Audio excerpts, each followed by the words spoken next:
Am I the idiot for telling my mother that my husband is not her replacement son?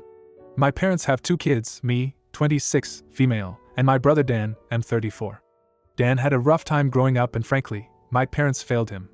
As a teenager he struggled with severe addiction and mental illness, and they did almost nothing to help him. By the time he was done with college, he had completely cut off my parents. To this day, Dan and my parents are still estranged. I, on the other hand, still speak to my brother regularly. My parents, especially my mom, take every chance they can get to mourn the loss of their son and act as though my brother wronged them by leaving.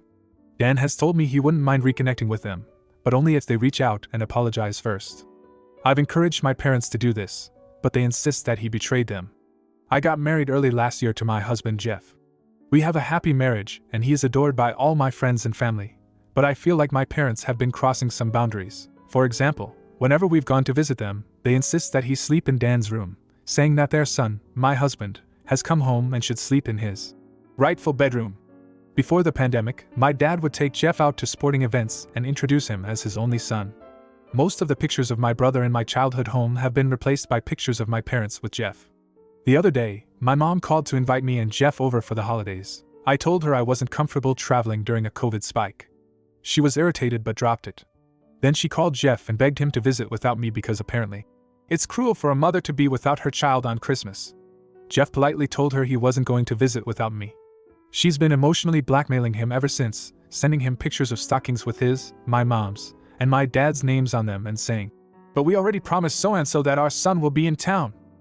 This felt ridiculous and unsettling, so I called her up yesterday and explained to her that she's violating our boundaries. Jeff is not her replacement son, and no matter how much she pretends she doesn't have an actual son, she does, and it is her responsibility to make up for the damage she did to that relationship before it's too late. She started crying and called me cruel for mentioning Dan, and said I have no idea what it's like to be a mother, and it's disgusting that I'm trying to deprive her of a son when she has already lost one by keeping Jeff away from her. My father agrees with my mother and Jeff agrees with me, though he doesn't like to rock the boat and thinks I should apologize anyway. I thought I did the right thing, but now I'm really not sure if I went too far. Am I the idiot? Edit. Thank you all for the support and advice. I appreciate it so much. I haven't been able to sleep, so I've been reading every comment. I don't know if I have the emotional energy to post in Just No Mother-in-Law yet, but I'm reading a lot of what's posted there, and already feel less alone. My tentative plan is to arrange for me and Jeff to get individual therapy and maybe couples therapy later on. We're going no contact with my parents for a while. I'm also planning to invite Dan to stay with us over the holidays. I have a lot to make up for and I want to spend as much time as I can with him and let him know he's loved. Edit 2. Also in response to the people pointing out the gross incestuous implications behind this. With the way my parents talk about me and my husband, most people who didn't know me growing up assume that I'm their daughter-in-law and Jeff is their son until one of us corrects them. Now for a few comments before the update. Not the idiot. And your parents sound very abusive emotionally. If you plan on having kids, set your boundaries well before you start that journey. Comment 2. Not the idiot. They are hurting and in denial. Instead of putting in the effort for Dan, they want to just snap your husband in like a puzzle piece. Can you recommend therapy for your patents and Dan to mediate? I know this puts your husband in a tough spot too. Now for the update. People have messaged me asking for an update. Well, I'm happy to share good news. My husband and I went no contact with my parents as many of you suggested. We have also both started going to therapy. We have only had 3 sessions each, but I can definitely say it has been a total relief to process things that I have been bottling up my entire life. I already feel like I can understand myself and the clusterfuck I grew up in significantly better. Kinda kicking myself for not trying it sooner. Jeff has felt the same way with his sessions from what he's told me. Under professional advice, we are holding off on couples therapy until we do a few more individual sessions, but we hope to start in the near future. Now for the main good news. My brother Dan is spending the holidays with us. After taking health precautions, he drove up last week and is staying with us past New Year's. Having Dan around has been incredibly special for me and Jeff. Dan and I have been making up for so much lost time, and I've never seen him smile so much, and it warms my heart. I did tell him about the situation with our parents and Jeff before he came. It was hard to hear, but Dan has a really strong support system and seems to be processing it in a healthy way. He's coming up on 7 years sober now. I was finally able to apologize to him for not stepping up as a better sister earlier in his life and enabling our parents' abuse. He said he doesn't blame me, but I still want to show him through my actions that I will always be there. My parents have been pretty much losing their poop this entire time, especially when they found out Dan is with us. As a people pleaser, I'm proud of myself for being firm and maintaining my boundaries. Right now my heart is filled with more love and joy than it has been in a long time. I know life won't always be like this, but my brother is safe and healthy and happy and knows he is loved, and that is everything to me. I am sincerely appreciating what I have. Anyway, happy holidays everyone. Thank you again for your help. Comment 1. I remember your post. You definitely did the right thing going no contact, and honestly you should stay no contact. They're never going to learn. Look at what your brothers went through for several years. Comment 2. I have toxic parents and going no contact was the best thing, hardest too, I've ever done.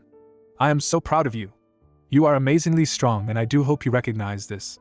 Now, for the next story. Am I the idiot for interrupting my son's date so he could pick up his little sister? I'm a single father, male 43, to 2 children, Max, male 17, and Liza, 8F.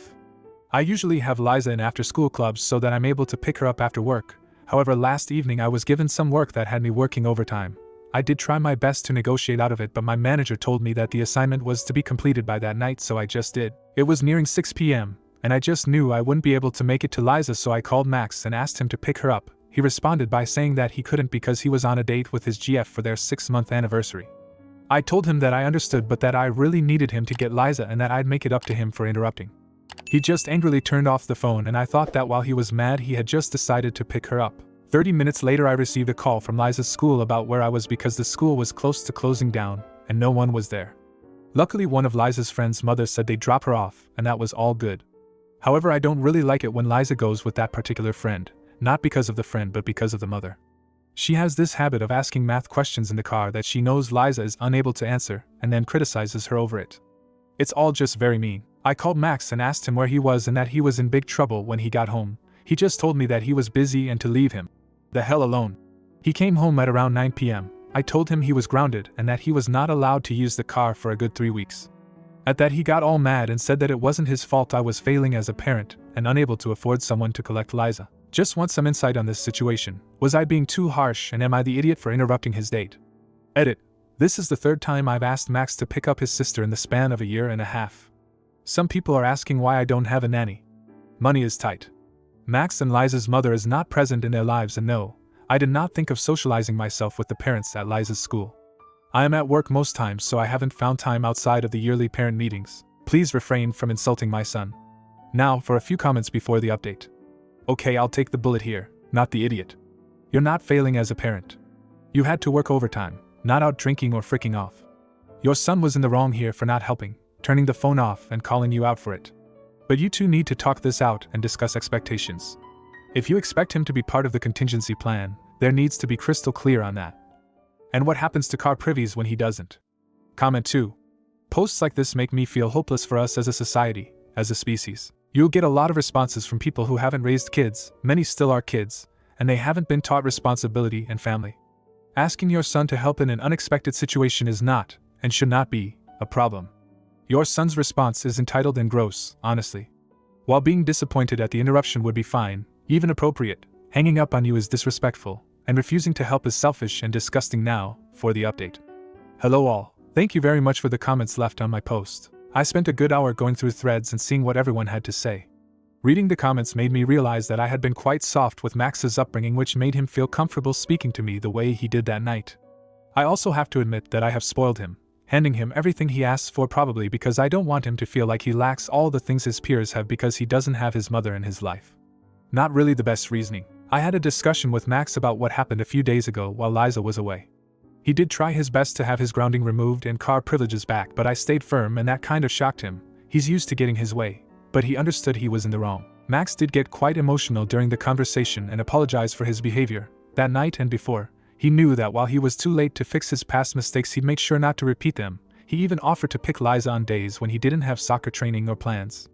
After many comments advising me to do so, I made an anonymous complaint to HR about my manager's tendency to bring up last-minute tasks. Apparently a few other people in my department have also had this happen but were unafraid of saying anything in fear of losing their jobs. From what HR has emailed us, it's currently being dealt with.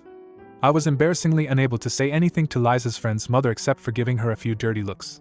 While she wasn't looking, there were many comments questioning what I would do in the case this happened again, and right now it's Max.